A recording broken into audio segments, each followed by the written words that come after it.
제가 다니엘은 크게 두 부분으로 나누어져 있다고 말씀을 드렸습니다. 우리가 읽기 편한 1장부터 6장까지 나누어져 있고요. 그리고 7장부터 좀 어렵다 싶은 12장까지 나뉘어져 있습니다. 우리가 1장부터 6장까지는 이해하는데 어려움이 없습니다. 굉장히 쉽고 여러 가지 에피소드들이 등장합니다. 근데 7장부터 읽어보면 굉장히 어려워요. 힘들어요. 여러분, 다니엘이 경험한 환상, 마지막에 대한 환상이 나옵니다. 제가 그래서 이 부분을 저도 이해하지 못했기 때문에 7장부터 12장 전체를 묶어서 지난번에 말씀을 드렸습니다. 그리고 또 오늘 9장을 통해서 깨닫게 해주신 하나님의 은혜를 함께 나누기를 원합니다. 여러분, 표를 보시면 빨간색이 다니엘 몇 장으로 되어 있죠? 우리 같이 읽어볼까요? 시작. 다니엘 9장의 말씀입니다. 여러분, 9장에 한번 보시면 앞뒤로 보시면은 표에 7장과 8장 그리고 10장부터 12장까지 뭐가 나와요? 환상에 대해서 나와요. 다니엘이 환상을 보거든요. 근데 중간에 한번 쉬어가는 것처럼 9장에 우리 빨간 글씨 한번 읽어봅니다. 시작. 말씀을 읽고 깨닫는 다니엘. 제가 이 부분을 보면서 마음의 감동을 또 받아서 이 말씀을 붙들고 오늘 9장의 말씀을 전하려고 합니다. 여러분 보니까 7장도 환상이 나오고 8장에도 나오고요. 10장, 11장, 12장에도 나오는데 9장에만 여러분 환상이 아닌 말씀을 듣고 깨닫는 다니엘의 모습이 나옵니다. 아주 기가 막힙니다. 9장 2절을 한번 같이 화면을 보고 읽어봐요. 시작. 곧 그 통치 원년에 나 다니엘이 책을 통해 여호와께서 말씀으로 선지자 예레미야에게 알려주신 그 연수를 깨달았나니 곧 예루살렘의 황폐함이 70년 만에 그치리라 하신 것이니라. 아멘. 여러분, 지금 보니까 다니엘이 환상을 본 게 아닙니다. 하나님께서 예레미야 선지자에게 알려주신 예레미야서, 그 성경을 읽다가 하나님의 뜻을 다니엘이 깨닫게 된 것이죠. 여러분, 이게 저는 개인적으로 굉장히 중요하다고 생각합니다. 다니엘은 어떤 사람인가? 하나님의 환상을 보는 자였을 뿐만 아니라 여러분, 기록된 말씀을 읽고 또 기록된 그 성경을 읽을 때 깨닫는 자였다라는 것이 굉장히 중요한 것 같습니다. 여러분, 환상을 보는 것, 그러니까 하나님이 보여주시는 것을 체험하는 것, 저 또한 굉장히 중요하다고 생각합니다. 근데 여러분, 우리가 기억하셔야 할 게 있어요. 환상만 보려고 하면 안 된다라는 거예요. 여러분, 그런 신앙은, 환상만 보는 신앙은 위험해질 가능성이 너무나도 높다라고 생각합니다. 여러분, 저는 환상을 사모하고 주님의 어떤 그런 신비한 은혜와 체험도 사모하지만 여러분, 지나치게 환상만을 쫓아서 신앙생활 하시는 분들에게 좀 조심하라라고 말씀을 드리고 싶습니다. 우리가 기억할 것이 있는데 다니엘이 늘 환상을 보았을까요? 아닙니다. 여러분, 늘 시도 때도 없이 환상을 본 것이 아니라 다니엘 7장에서 환상을 보고 나서 몇 년 후에 다니엘 8장에서 또 환상을 보게 되고 또 한참 뒤에 그 환상을 보게 되고 그것을 보고하는 거예요. 여러분, 환상은 일시적으로 주어지는 하나님의 계시의 통로가 절대로 아니다라는 것입니다. 여러분, 신비한 영적인 체험을 인정합니다. 환상을 인정합니다. 근데 환상만을 지나치게 쫓아가며 의존하는 신앙은 너무나도 매우 우리가 경계해야 할 줄로 믿습니다. 여러분, 다시 말씀드립니다. 환상은 특별한 체험입니다. 그 특별한 체험을 사모하지만 여러분, 그것보다 더 일상적인 체험을 사모하시기를 바랍니다.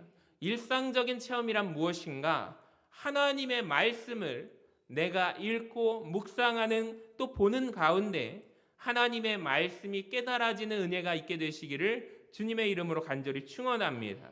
이게 저는 정말 중요하다라고 생각이 들거든요. 왜 그러냐면 다니엘 7장에서 12장까지 읽으면서 우리가 9장 말씀을 놓치고 간다면 곤란하기 때문입니다. 여러분, 환상은 절대로 일상적으로 주어지지 않습니다. 하나님이 환상을 보여주시면 보더라도 여러분, 우리가 평소에 꾸준하게 나아가야 하는 모습은 무엇이냐면 일상적으로 주의 말씀을 읽고 묵상하는 것입니다. 그러니까 이미 하나님께서 우리에게 주시고 깨닫게 하시는 것들을 여러분 아는 은혜가 있기를, 말씀이 우리 가운데 역사하는 은혜가 있기를 주님의 이름으로 간절히 축원합니다. 여러분 한번 생각해 보십시오. 다니엘이 말씀을 읽었습니다. 읽을 때 알게 되었습니다. 깨닫게 되었습니다.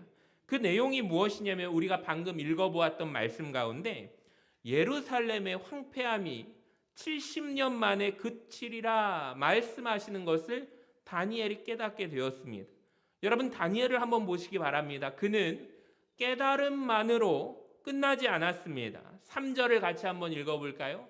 3절 말씀 시작. 내가 금식하며 베옷을 입고 죄를 덮어쓰고 주 하나님께 기도하며 간구하기를 결심하고, 따라합시다. 결심하고. 제가 다니엘에 대해서 지금 10주째 설교를 하고 있는데 다니엘을 말씀에서 끊임없이 느끼는 것이 무엇이냐면 다니엘은 시종 일관 늘 변함없이 그는 결심하는 자다라는 거예요. 결단하는 자입니다. 뜻을 정하는 자가 다니엘이었습니다. 젊었을 때 다니엘의 모습을 우리가 기억하시죠? 자기를 더럽히지 않기로 뜻을 정합니다. 결심합니다. 인생의 어느 순간에 내가 하나님 앞에 하루에 3번씩 기도하기로 결심합니다. 뜻을 정합니다. 오늘 말씀에도 보니까 다니엘은 어떻습니까? 하나님의 말씀을 읽고 그가 깨달았습니다. 무엇을 깨닫습니까? 누군가는 하나님 앞에서 기도해야 하는구나 깨닫고 금식하며 기도하기로 그는 결심하는 자였다라는 것입니다.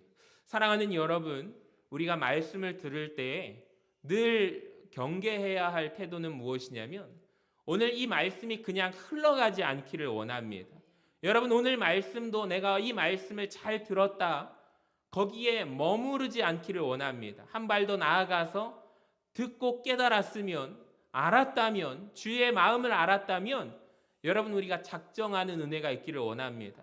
그러니까 우리가 항상 말씀을 들을 때 그러니까 예배의 마지막은 축도를 받기 전에 세상으로 파송하는 게 축도거든요. 그러니까 저는 예배 시간마다 우리가 마음을 모아서 예배를 드리고, 왜 목사님은 예배 시간마다 축도를 합니까? 주기도문 하면 되지 않습니까? 어떤 성도님이 질문을 하셨어요.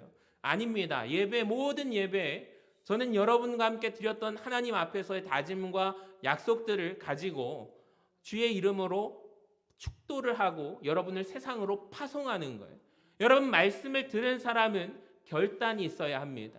하나님 앞에서 내가 결단하며 기도하고 찬양으로 하나님 말씀 앞에 내가 바로 서기로 작정하였다면 여러분 이제는 여러분을 세상 속에 나아갔을 때 어제와 다른 모습이 아닌 전혀 다른 새로운 모습으로 변화된 모습으로 살아가는 것, 여러분 이것이 하나님 앞에서 우리가 쓰임받는 비결이라고 생각하기에 저는 매 순간순간 결단의 찬양과 축도를 할 것을 예배 틀에 고집을 하고 있어요. 여러분이 이걸 아신다면 내가 오늘도 이 말씀을 통해서 깨어지고 깨닫고 알고 거기에 넘어서서 결단하기로 작정하는 우리 모두가 되시기를 바랍니다. 때문에 여러분 오셨을 때 마음 문이 열리기를 기도하시기를 바랍니다. 세상 속의 분주함을 가지고 오늘 하루의 일과를 마치시고 오셨는데 여러분 주님 내 마음이 열리기를 소망합니다. 그러니까 찬양을 통하여 말씀을 통하여 미리 말씀 묵상으로 일찍 오셔서 마음 문을 여셔서 내가 주시는 말씀 앞에 결단하기를 원합니다. 이것이 바로 다니엘이 복 받았던 태도가 아닐까 싶습니다. 그러니까 다니엘은 깨닫는 거죠. 여러분 깨닫고 아는 것으로 그치지 않고 누군가는 깨어서 기도해야 하는구나. 그걸 깨닫게 돼요. 여러분 기도할 때 더욱더 힘있게 내가 금식까지 하면서 곡기를 끊고 하나님 앞에 기도해야 한다라는 것을 그는 깨달은 자였어요. 깨닫고 아는 것으로 그치지 않고 행하는 자였다라는 것입니다. 여러분 저와 여러분에게 이런 모습이 있기를 간절히 소망합니다. 말씀을 읽고 깨달았어요. 말씀을 듣고 깨달을 수 있습니다. 여러분 그게 근데 중요하지 않아요. 근데 하나님이 결단하시기를 원한다라는 것을 우리가 안다면 결심하는 은혜가 있기를 주님의 이름으로 간절히 축원합니다. 그러니까 하나님께서 기도하라라는 말씀을 여러분 우리가 말씀을 들을 때 자꾸만 느끼죠. 아, 내가 기도해야 하는구나. 여러분 깨달았습니다. 그럼 기도하시기를 바랍니다. 제가 말씀드릴까요? 예언 하나 할까요? 여러분이 내일 새벽 예배를 오기로 마음의 결단을 하셨잖아요. 여러분에게 반드시 악한 시험이 틈탑니다. 사단의 공격이 시작됩니다. 기도하지 않는 사람에게 사단은 움직이지 않아요. 근데 기도하기로 내가 결심을 먹고 내가 내일부터 주의 마음을 깨달아 아는 자로 살아가기를 원한다면 영적인 시험이 반드시 있다라는 것을 여러분 기억하셔야 돼요. 혹시 교회 오시다가 교통사고 나셨습니까? 여러분 그거 사단의 공격입니다. 그걸 내가 알아야 하는데 아이고 갑자기 내가 안 하던 짓 하다가 교통사고가 났는데 아이고 집에 가서 쉬어야겠구나. 여러분 여기에 주저앉는다면 우리가 그 공격에서 지는 것 아닙니까? 그걸 안다면 내가 깨어서 기도하는 자리로 자꾸만 사모하면서라도 나와야 하는 것이 우리의 마음이고 하나님의 마음일 텐데 여러분 결심하시고 작정하실 때 늘 그걸 기억하시기를 바랍니다. 우리가 신년을 엊그저께 시작한 것 같은데 벌써 3월이에요. 꽃피는 봄이 왔습니다. 여러분 혹시 마음에 다짐했던 것, 신년에 기도했던 것, 내가 하나님 앞에 기도해야겠다. 여러분 그러면 기도를 결단하세요. 결심하시기를 바랍니다. 내가 하나님의 말씀을 묵상하기로 해야겠다라는 마음이 들었으면 여러분 바로 하시기를 바랍니다.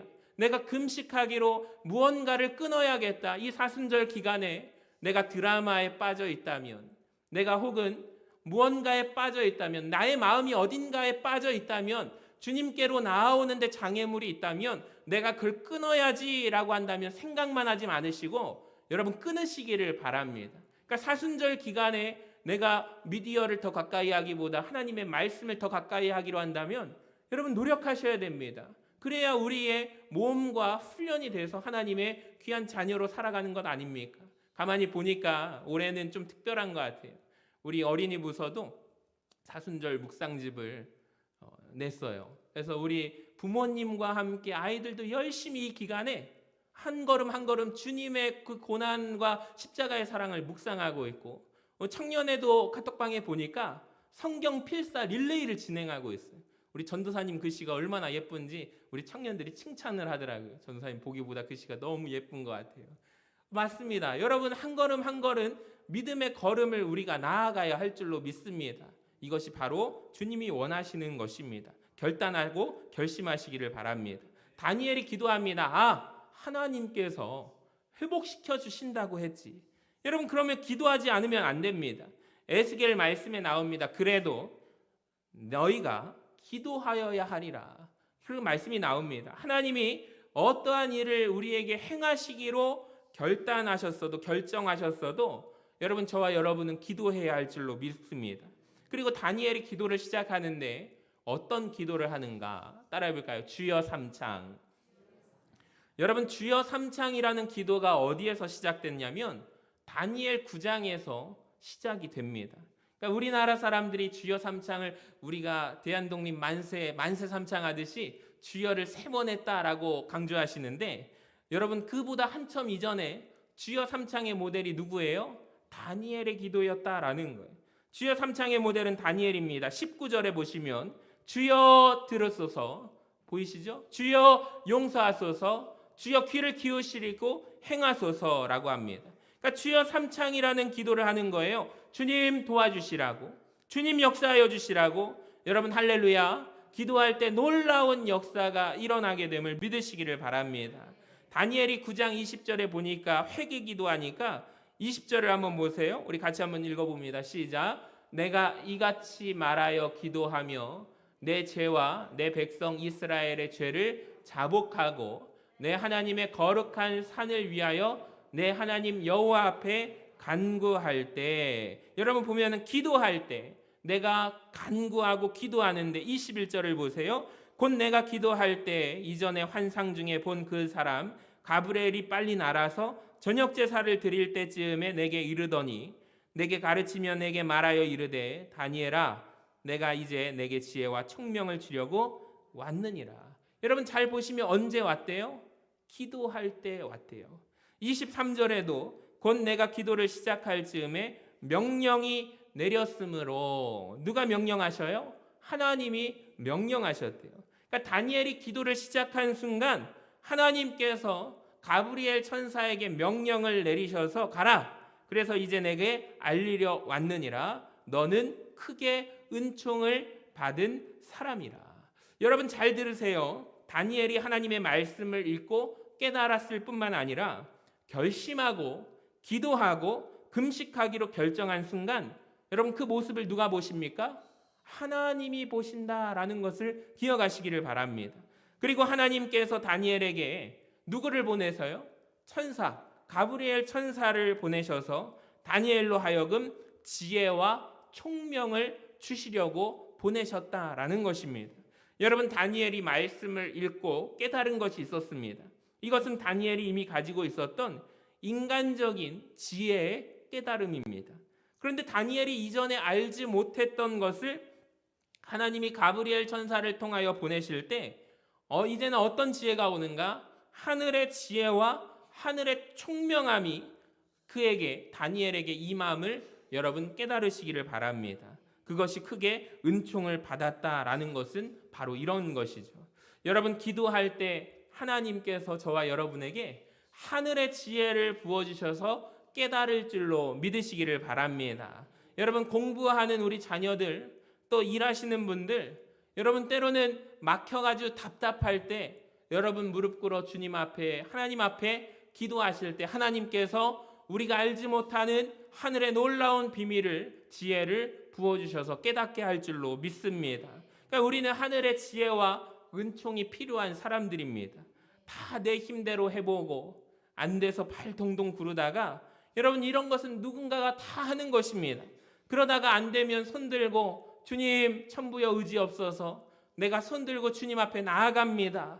여러분 우리가 이렇게 한번 우리의 인간적인 방법으로 해보고 하나님께 돌아오는 사람들이 아니라 여러분 막힐 때 즉시로 무릎 꿇어 기도하는 하나님의 자녀들이 되시기를 주님의 이름으로 간절히 축원합니다. 따라합시다. 먼저 기도합시다. 여러분 먼저 기도할 때 하나님께서 하늘의 지혜를 부어주실 줄로 믿습니다. 여러분 우리가 기도하기로 결정한 그 순간 하나님이 하늘의 지혜와 총명함을 여러분에게 부어주실 줄로 믿습니다.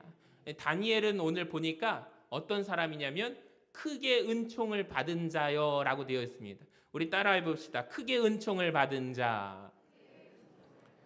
저는 이 말씀을 보면서 우리도 이왕이면 우리가 하나님의 은혜 없이는 살아갈 수 없는 사람들인데 여러분 작게 은총을 받은 자가 아니라 이왕이면 크게 은총을 하나님 앞에 받은 자가 되시기를 간절히 소망합니다.